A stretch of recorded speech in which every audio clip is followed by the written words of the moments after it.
Мы приехали в Палестину с одной единственной целью – попасть в город Вифлеем, известный всему миру как место рождения Иисуса Христа. Я поняла, что солнце. Я не видела, что я приезжаю долго на солнце. 2 секунды.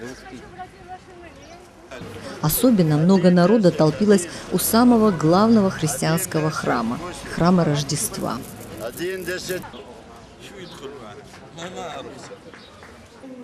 По иронии судьбы, после того, как город перешел к арабам, христиане, проживавшие здесь века, покинули его. Очень редко среди прихожан можно встретить местных христиан. С каждым годом их здесь становится все меньше. Бетлехем называют жители это место. В начале христианского летоисчисления здесь, на пастушеском поле, ангел принес благую весть о рождении Иисуса. Из Нового Завета мы знаем, что родители его, Иосиф и Мария, прибыли в Вифлеем с целью участия в переписи населения, которую проводил император Август. Однако места на постоялых дворах не оказалось. Семья переночевала в овечьих яслях, где и родился Иисус. В 332 году византийский император Константин под наблюдением своей матери Елены, вырубив на этом месте лес, построил базилику. Это одна из 4 самых первых в мире церквей, датируется IV веком. На крыше храма стоит необычный крест, символизирующий 5 ранений Христа. По приказу Папы Римского сузили вход в храм, дабы не въезжали на лошадях, и чтобы входящий преклонял голову перед святым местом. В 529 году храм был разрушен во время восстания самаритян. Император Юстиниан восстановил здание как было и построил спуск в грот Рождества. Строение поражает своей древностью и необычной сохранностью. Здесь никогда не проводили реставрационных работ. Этим колоннам уже около 14 веков. В одной из них видны отверстия. Рассказывают, что когда храм в очередной раз грабили, из них вылетел рой пчел и покусал воров. Бросив награбленное, они вынуждены были бежать. Надо сказать, что место рождения Иисуса – одно из очень немногих, принятых абсолютно всеми христианскими конфессиями. Здесь имеет приход греческая церковь, армянская и русская. Слева находится католическая церковь святой Екатерины.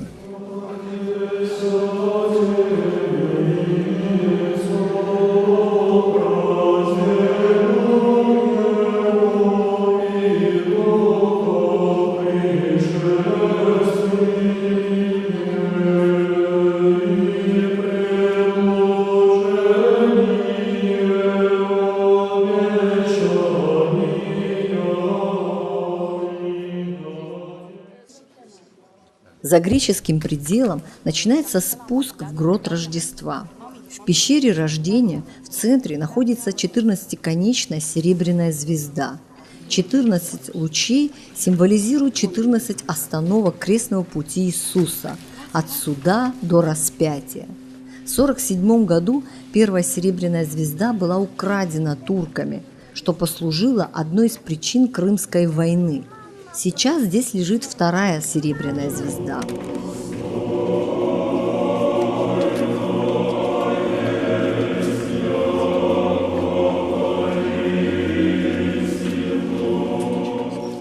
В храме Рождества в правом пределе, в закрытой келье, находятся кости 14 тысяч убиенных младенцев, тех самых, которых иудейский царь Ирод велел уничтожить, когда узнал от волхвов, что родившийся накануне младенец станет царем иудейским.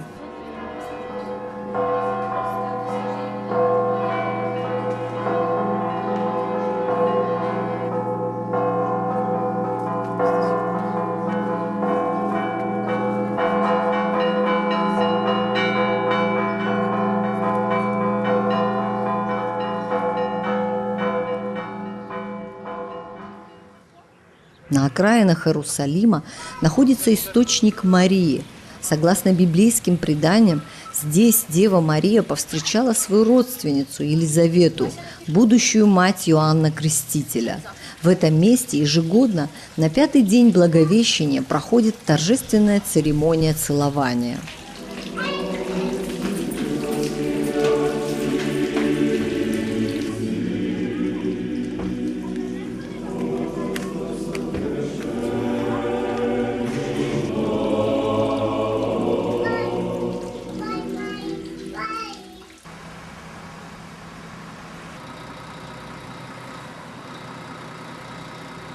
Наш путь идет дальше, в город, упоминаемый всеми 4 евангелистами, где рос и воспитывался Иисус, город Назарет.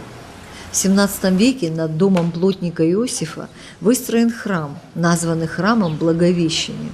Он посвящен явлению архангела Гавриила, Марии. Благая весть была принесена у городского источника возле главной дороги, недалеко от домика Марии и Иосифа.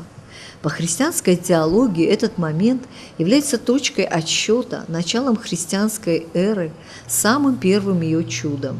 Иосиф по традиции считается первым христианином, поскольку первым уверовал в чудо непорочного зачатия. Крестоносцы начали строить новый большой собор на месте дома святого семейства, но закончили его только францисканцы в XVIII веке. Согласно Библии, после возвращения из Египта Иосиф, Мария и младенец находились в Назарете. На территории собора находится знаменитая церковь святого Иосифа на том месте, где стояла его столярная мастерская. Именно здесь проходят юность и ученические годы Иисуса.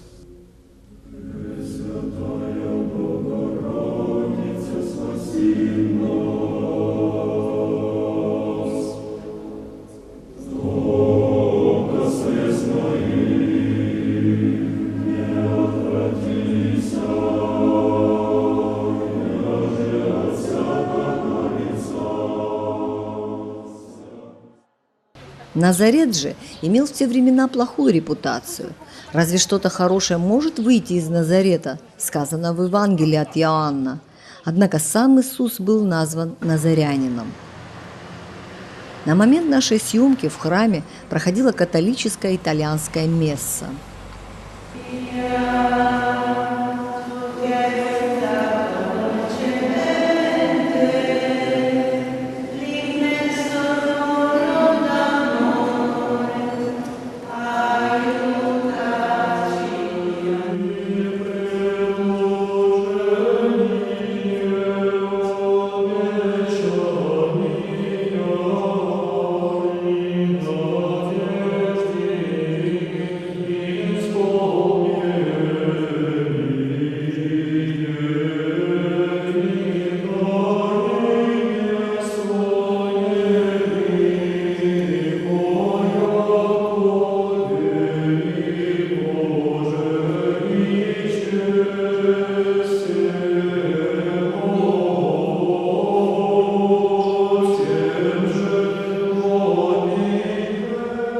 Сейчас в соборе представлено огромное собрание фресок, картин и изображений Марии с младенцем.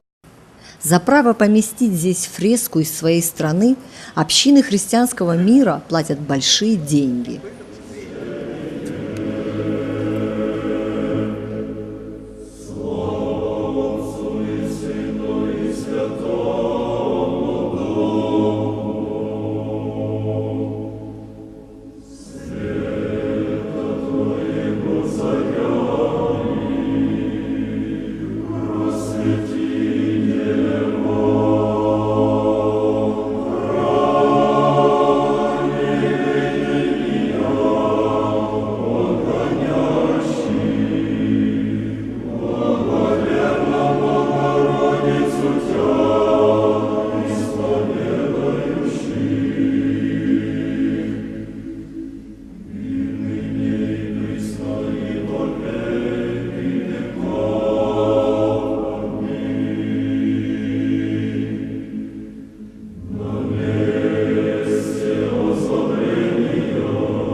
Путешествуя по Святой Земле, нельзя не удивляться обилию в каждом городе храмов и приходов – православных, католических, григорианских.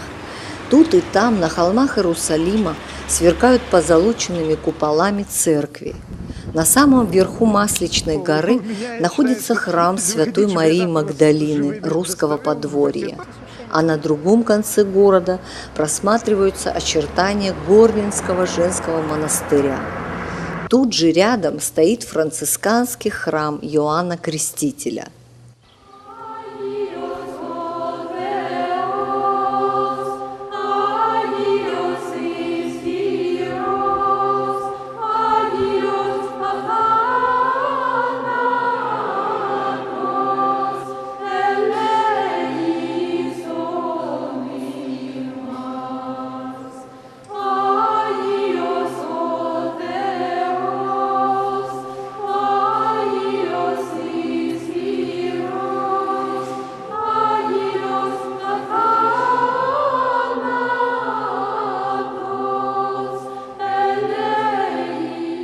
Проходишь еще несколько шагов и упираешься в ворота греческого женского монастыря.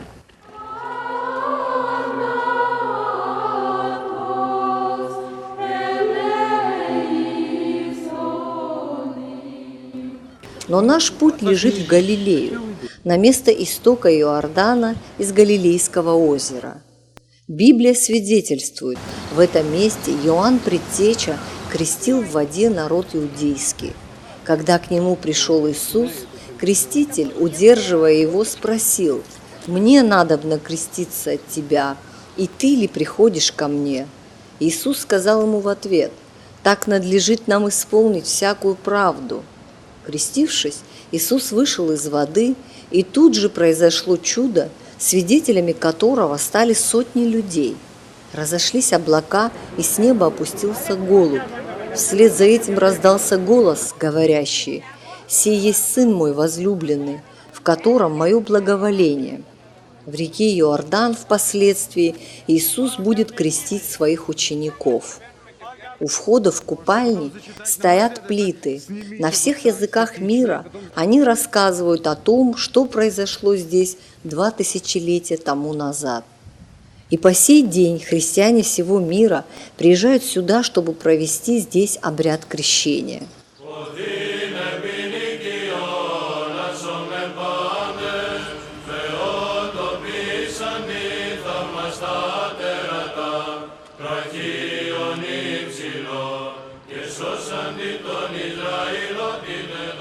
По преданиям, именно здесь, в реке Иордан, Иоанн Креститель крестил Иисуса Христа.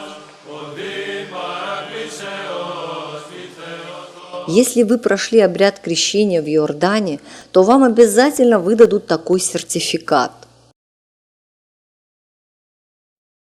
Воды Иордана кишат разнообразной рыбой, еще раз доказывая святость этих мест. Ведь рыба – это символ христианства.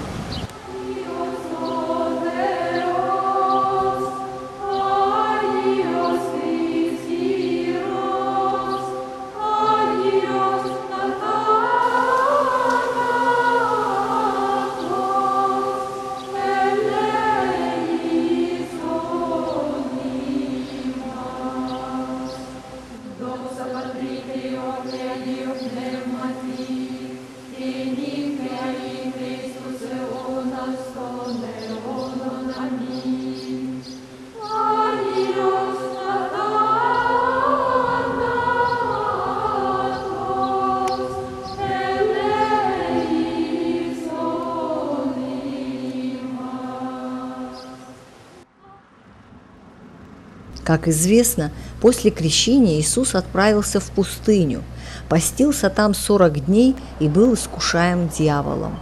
Гора искушений находится в центре пустыни и имеет форму трапеции со скошенным верхом.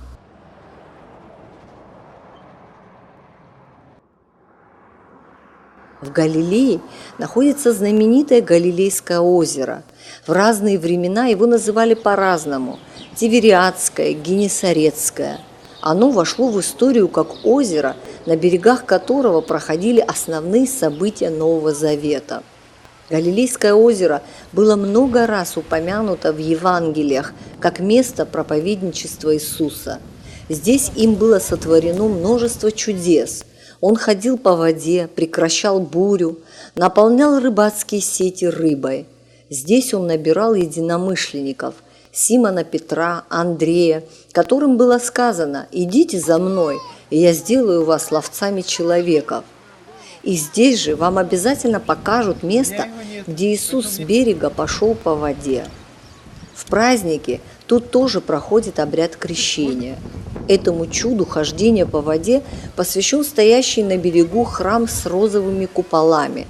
Церковь маленькая, но очень уютная внутри, расписана фресками и картинами Нового Завета.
Мы направляемся в центр Израиля, в древний город Иерусалим.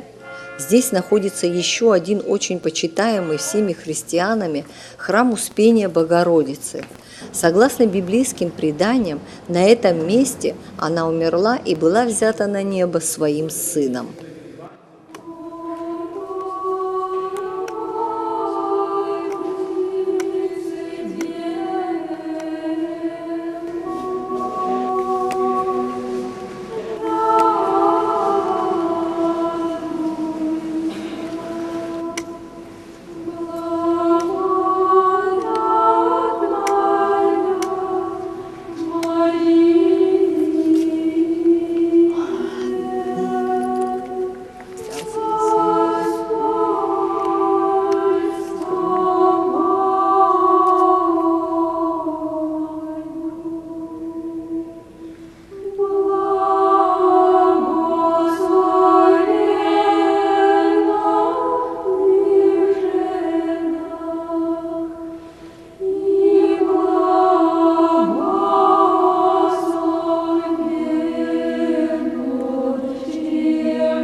У самого подножья Масличной горы находится храм могилы святого семейства. Он находится под землей, сюда проникает мало света.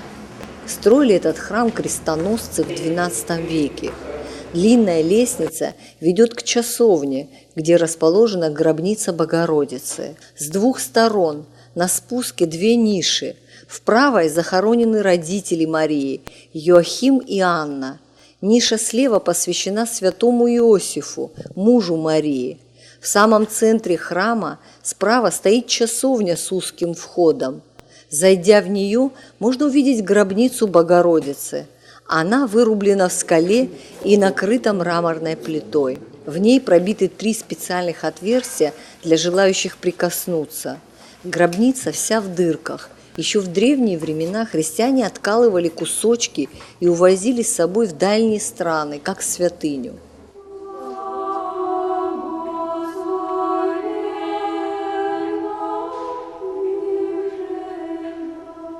У гроба Богородицы поставила и я свечу за землю абхазскую.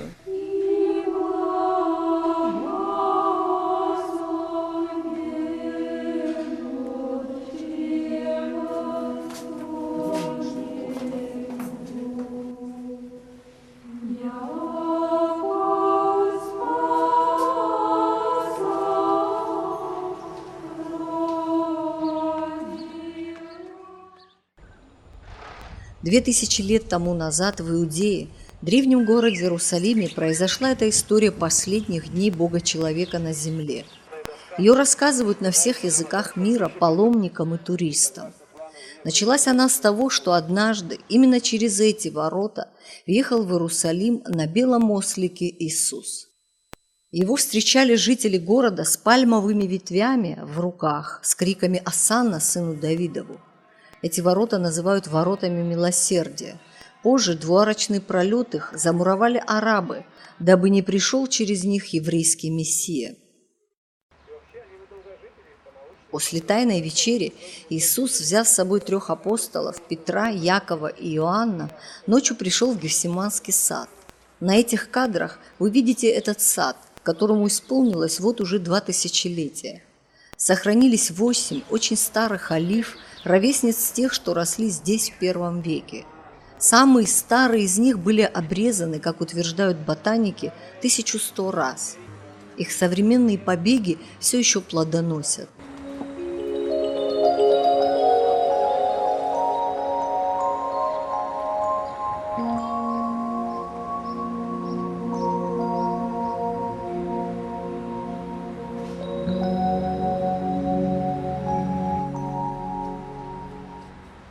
Рядом с садом находится скала, где Иисусом была произнесена знаменитая молитва «Да минует меня чаша сия». А ученикам своим он признался: «Душа моя скорбит смертельно». Сегодня над скалой выстроен храм, он носит название «Храм страстей Господних». Внутри церкви царит полумрак, специальные стекла витражей не пропускают свет. Это имитация ночи. На полу перед алтарем терновый венец из кованого железа, опоясывающий скалу, на которой молился Иисус. Двери храма увиты металлическими изображениями олив, символа Гефсимании. Интересно оформлен фронтон церкви. Верхняя фигура мозаики изображает Бога Отца, держащего в руках табличку с греческими буквами «Альфа» и «Омега», «Начало» и «Конец». У ног Отца изображен Иисус. Вокруг 12 апостолов, а 4 скульптуры внизу – это 4 евангелиста. Внизу у подножья Масличной горы находится Гефсиманский грот, место, где сидели 3 апостола в тот момент, когда Иисус молился у скалы. И несмотря на его просьбу бодрствовать, они так и проспали всю ночь. Черные фигуры спящих апостолов находятся под алтарем в гроте.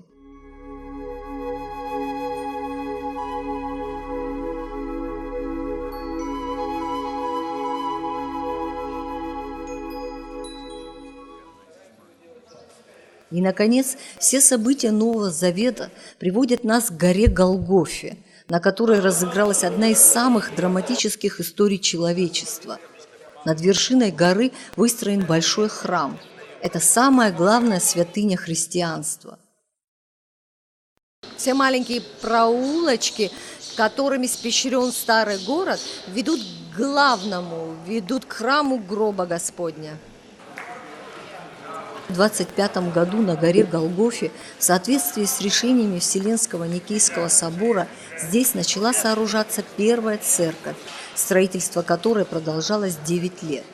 Название Голгофа на иврите означает «череп», и по преданию в ней захоронен череп Адама. Площадь перед храмом носит название Атриум, а знаменитая колонна со следами огня рассказывает о следующем событии. Когда-то во время Пасхи сюда не пустили в храм на богослужение греческих православных христиан. И тогда по воле Божьей благодатный огонь был послан сюда, у входа в храм.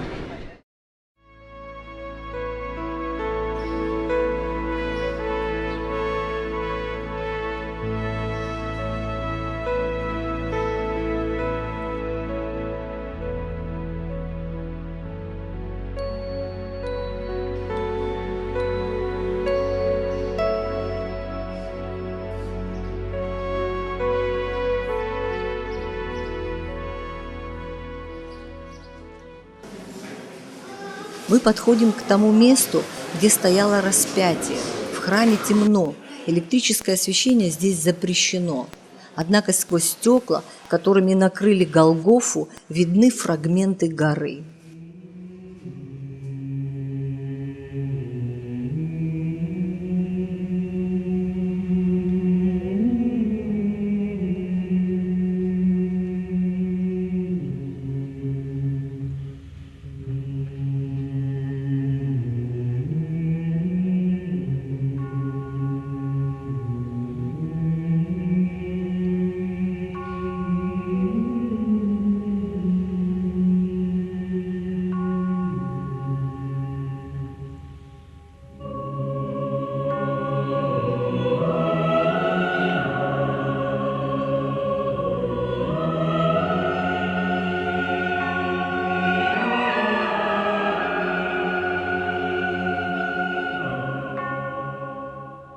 Голгофа. За этим стеклом находится та самая скала, на которой стоял крест. Именно по ней стекала кровь Бога человека, отдавшего свою жизнь за грехи человеческие.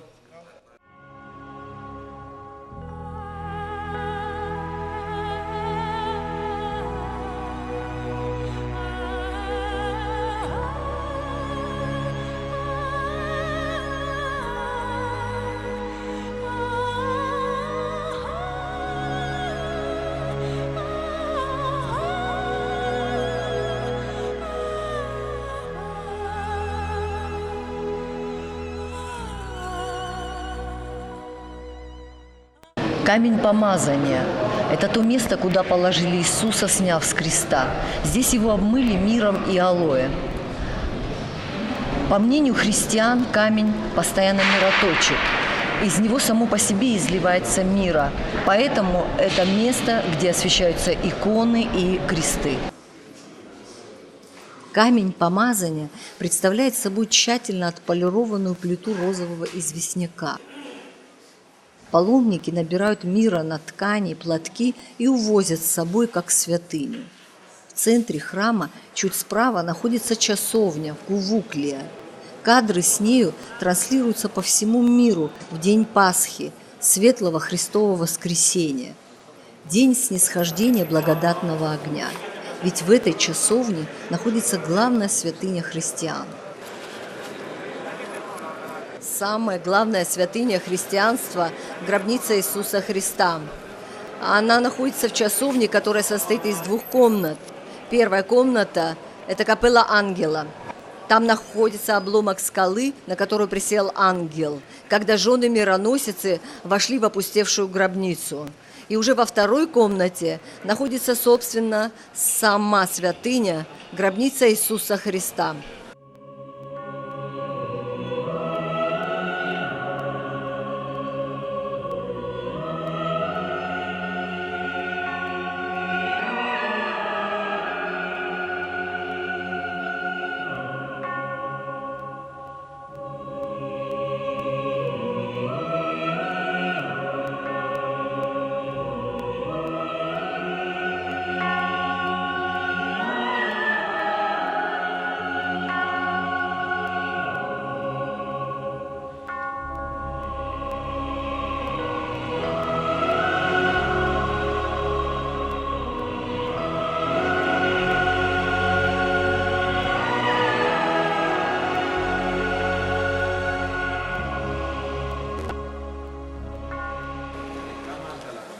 Напротив входа в гробницу Иисуса вход в католикон. Это основная часть собора с мощным иконостасом. На мраморном полу люстра с крестовиной, пересечение которой означает для христиан пуп земли. Каждый входящий в храм считает своим долгом прикоснуться к этой святыне. Лестница ведет нас в капеллу святой Елены. Эта часовня была посвящена императрице Елене, матери византийского императора Константина, основавшей храм. Каменоломня внизу – место, где был найден крест. В этой каменоломне находится то место, которое в 325 году нашла императрица Елена, мать византийского императора Константина. Она нашла здесь крест, на котором был распят Иисус Христос. Это капелла нахождения креста. По легенде, в этой каменоломне было найдено 3 креста. И чтобы определить, какой же из них является тем самым, на каждый из крестов был возложен мертвый человек. И только на одном из них он воскрес. Это и был крест животворящий. Храм гроба Господня поделен между 6 различными христианскими общинами, и в первую очередь армянской, ведь им принадлежит 70% церковной площади – католической, греческой, православной, коптской и эфиопской.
Такой мы увидели Святую Землю в июле 2006 года.